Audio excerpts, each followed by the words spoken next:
दोस्तों नमस्कार, जय भारत।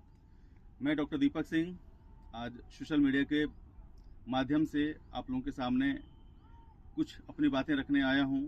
जैसा कि आप सभी जानते हैं कि अगले 6 नवंबर और 11 नवंबर को बिहार में स्टेट असेंबली इलेक्शंस हैं। बहुत दिनों बाद आज सोशल मीडिया के माध्यम से मैं अपनी बात रखने आया हूं।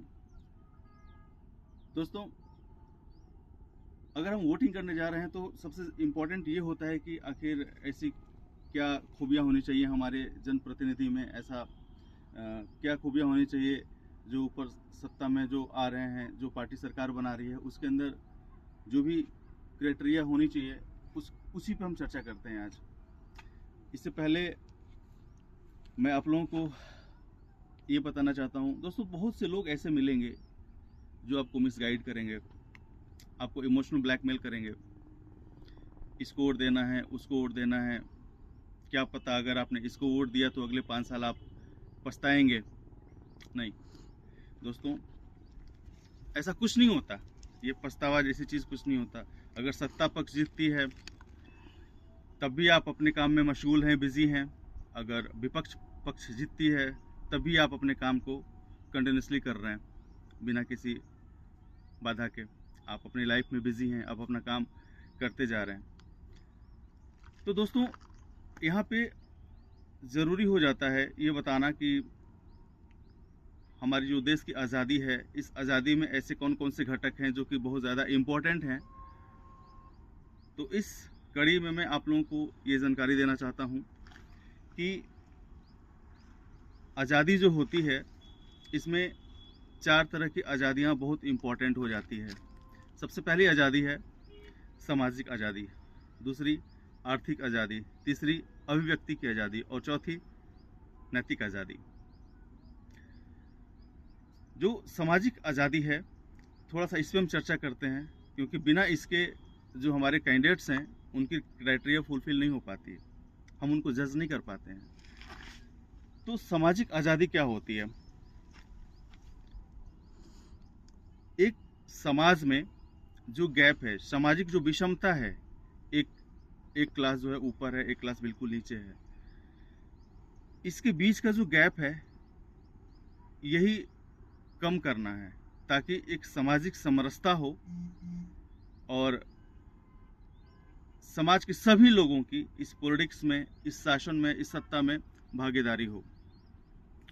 आज़ादी के 50-60 सालों तक जो है हमारा देश सामाजिक आज़ादी से महरूम रहा, जिसमें से कुछ एक राज्यों में 30-40 सालों बाद जो है सामाजिक न्याय, सामाजिक आज़ादी तो मिल गई, लेकिन हमारे बिहार में इसकी शुरुआत आज़ादी के 50 साल बाद होती है। और कुछ एक राज्य तो ऐसे हैं जहाँ की अभी भी सामाजिक आज़ादी नहीं मिली है।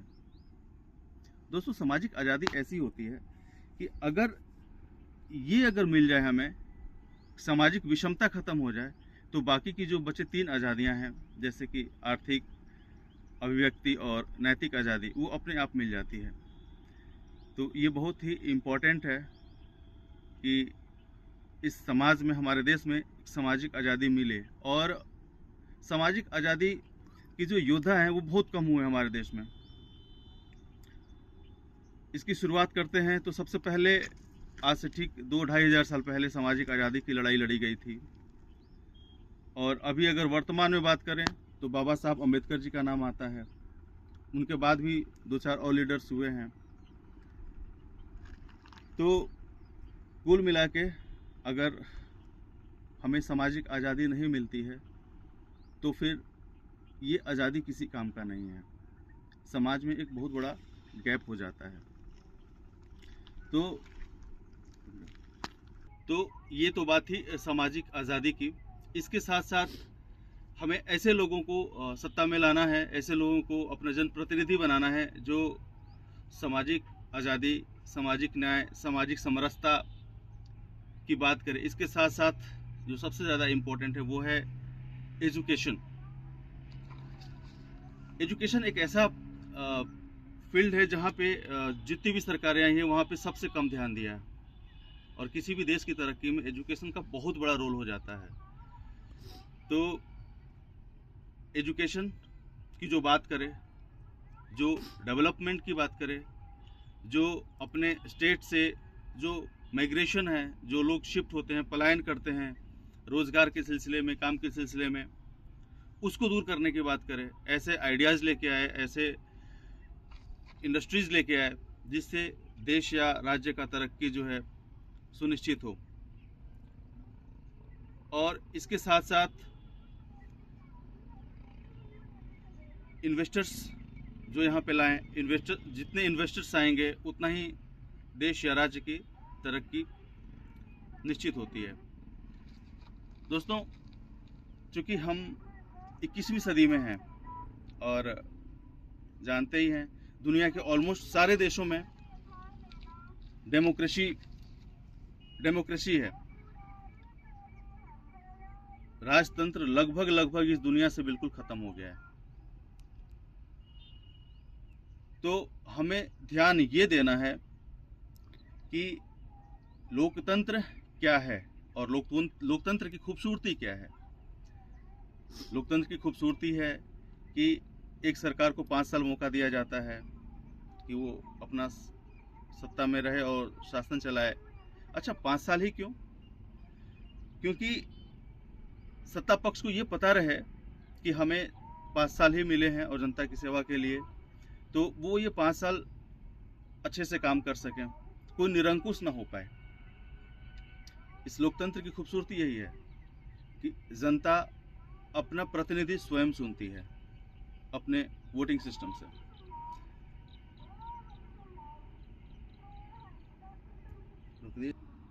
दोस्तों, इस बात की परवाह किए बिना कि कौन मेरा फेवरेट है, कौन सी पार्टी फेवरेट है और कौन सी पार्टी को मैं पसंद या नापसंद करता हूँ, मेरा मानना है कि इस लोकतंत्र में सरकारों को हर 5 साल पे चेंज करना चाहिए। इससे रोटेशन प्रोसेस के ज़रिए ये होता है कि जो अगली सरकार होती है वो सोचती है कि 5 साल में हम इतना कुछ कर दें कि आगे के आने वाले 5 सालों में मेरी इमेज जनता में बनी रहे।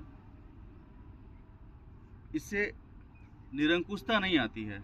फिर अगली सरकार आती है, वो इनसे बेहतर काम करने की कोशिश करती है ताकि फिर ये अगले 5 साल रहें। और इस रोटेशन प्रोसेस के ज़रिए ऐसा होता है कि किसी भी देश की और किसी भी राज्य की तरक्की जो है सुनिश्चित हो जाती है। लोग कंपटीशन के तहत जो है डेवलपमेंट करते रहते हैं। तो यहाँ पे मैं सत्ता पक्ष और जो विपक्ष है उसके बारे में भी थोड़ा सा चर्चा करना चाहूँगा कि लोकतंत्र में एक मजबूत सत्ता पक्ष के अलावा एक मजबूत विपक्ष का होना भी बहुत ज़रूरी है। अगर सत्ता पक्ष मजबूत हो जाए और विपक्ष कमज़ोर हो जाए तभी भी वहाँ पे लोकतंत्र डिसबैलेंस हो जाता है। अगर विपक्ष मजबूत हो तो जो सरकारें हैं वो कोई भी डिसीजन लेंगे अपने मनमाने तरीके से नहीं लेंगे। जैसा कि आज के परिवेश में देख रहे हैं कि आज का जो केंद्र में जो सत्ता पक्ष है वो बहुत ही मजबूत है और जो विपक्ष में बैठे हुए लोग हैं वो कमज़ोर हैं। ये कुछ ऐसे जो नियम आते हैं, जो कुछ ऐसे कानून आते हैं, वो उस पर खुल के अपनी बात रख नहीं सकते, विरोध नहीं कर सकते। क्यों? क्योंकि उनकी संख्या बहुत कम है। तो ऐसे में ये हो जाता है कि अगर आप मजबूत सत्ता पक्ष के साथ मजबूत विपक्ष हो तो फिर हमारे देश का जो लोकतंत्र है वो एक बैलेंस रहता है और अच्छे से चलता है। तो दोस्तों, आप सभी से अपील है कि आप इस लोकतंत्र का हिस्सा बने।